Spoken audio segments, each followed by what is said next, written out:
31, 29, 37 और 32। हाँ, ये किसी किट्टी पार्टी में तंबोला का गेम नहीं हो रहा है। ये उम्र है भारतीय आदिवासी पार्टी के विधायकों और सांसद की। राजनीतिक विश्लेषकों के लिए इसमें सोचने के लिए बहुत कुछ।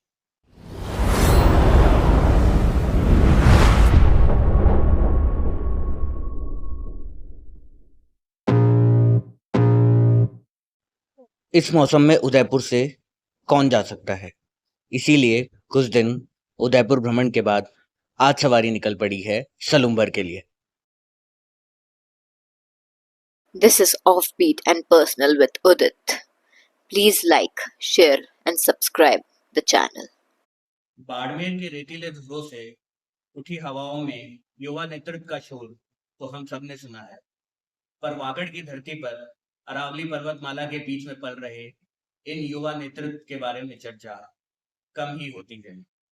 नमस्कार, सियासत के नए एपिसोड में आपका स्वागत है।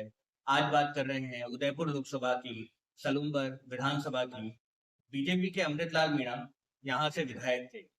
उनकी हृदय की गति रुकने से मौत हो गई।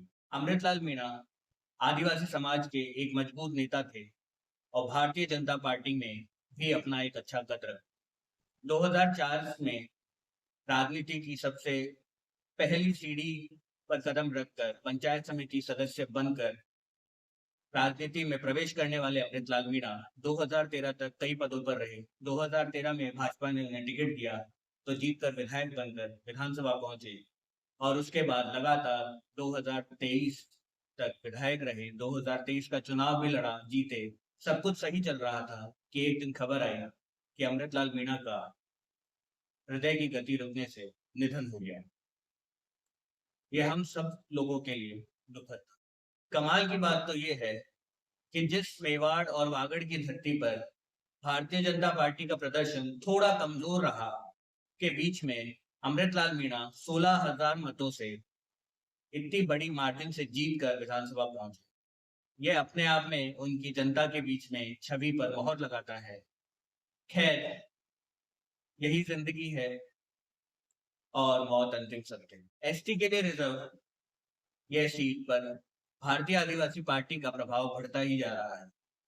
पिछले विधानसभा चुनाव में यहाँ से उनके प्रत्याशी ने 50,000 मत लेकर और कुल मतों के प्रतिशत में 25% मत लेकर अपनी उपस्थिति दर्ज कराई।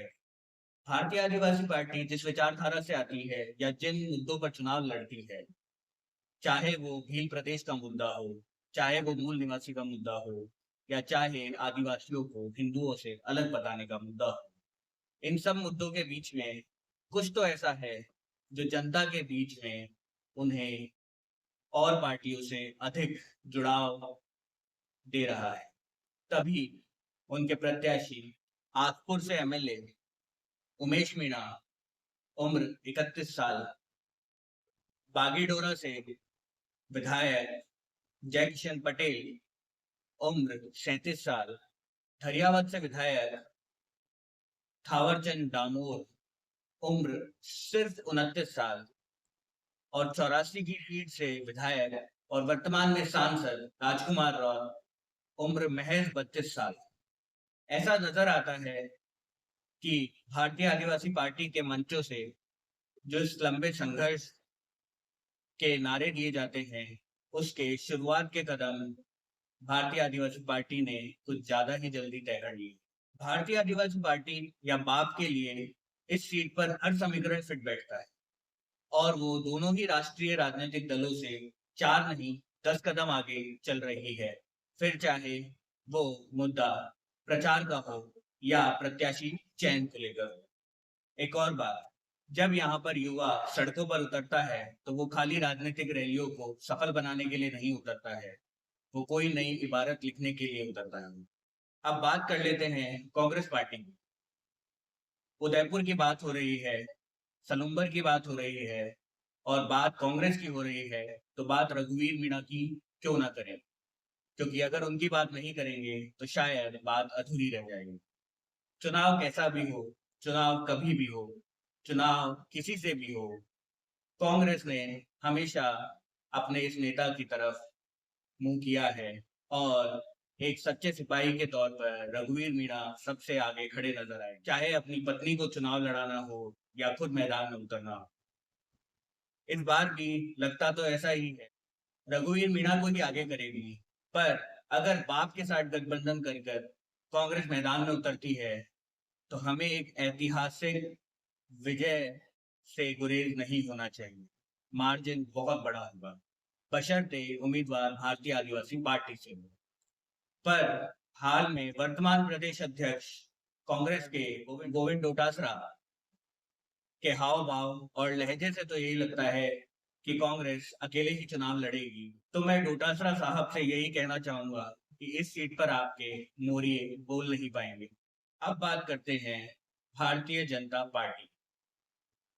सीट भारतीय जनता पार्टी की है।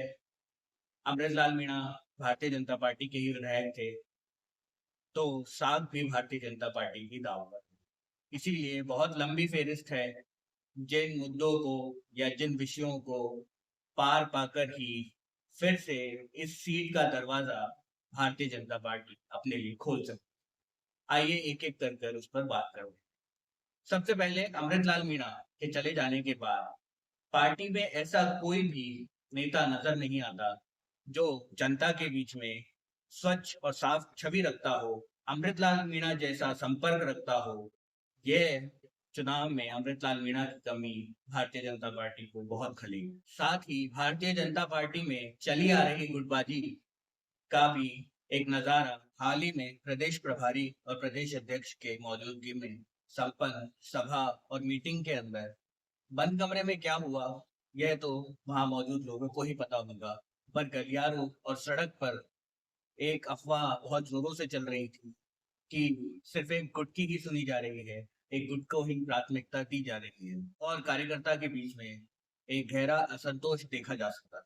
अगर बाप से सीधी टक्कर होती है तो पलड़ा भारतीय आदिवासी पार्टी का ही मजबूत नजर आता है, क्योंकि रही सही कसर उदयपुर के वर्तमान सांसद मन्नालाल रावत के एक कंट्रोवर्शियल बयान के बाद उठे बवाल और मन्नालाल रावत, थावरचंद डामोर, राजकुमार रौत के बीच में चले 3-4 दिन तक धरना प्रदर्शन की कर्म भूमि बनी थी सलूम्बर की धरती।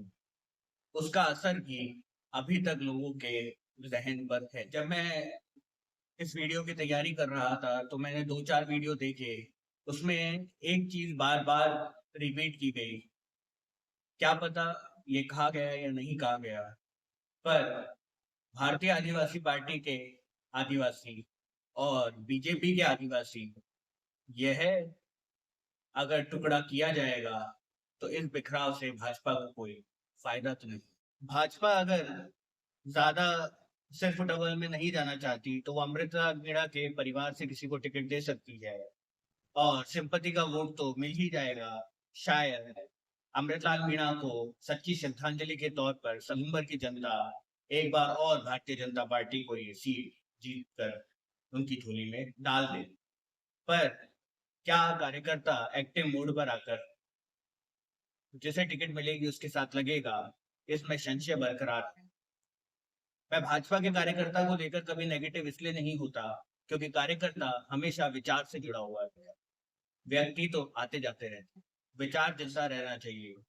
इसीलिए पार्टी जिसे भी टिकट देगी वो चाहे नाराज हो चाहे असंतुष्ट हो, उसके साथ लगेगा जरूर, नतीजा चाहे जो आए। और आखिर में जब मैं भारतीय आदिवासी पार्टी के उम्मीदवार और प्रत्याशियों की उम्र देख रहा था और विधायकों की उम्र देख रहा था तो मुझे लगा कि भारतीय जनता पार्टी को भी इस बार किसी युवा को मौका देना चाहिए जो लंबे समय तक इस क्षेत्र में भाजपा के खोए हुए जनाधार को वापस जिंदा करे और साथ में भारतीय आदिवासी हिंदू समाज को एक साथ लाए, एक सूत्र में पिरोकर सनातन के झंडे को लहरा सके लंबे समय तक।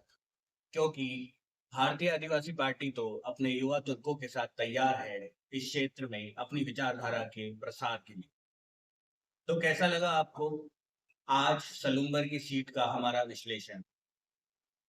पिछली बार बांसवाड़ा की 84 सीट का विश्लेषण आपको बहुत पसंद आया, आप लोग खूब प्यार दे रहे हैं, वैसा ही प्यार जारी रखिए। साथ में यह वीडियो आपको कैसा लगा? हम और भी छोटे-छोटे प्रयास कर रहे हैं, उन्हें भी आपका प्यार देते रहिए।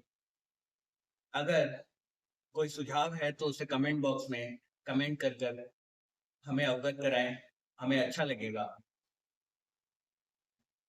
अगले वीडियो के साथ में ज़रूर मिलेंगे। तब तक के लिए please like, share and subscribe my channel.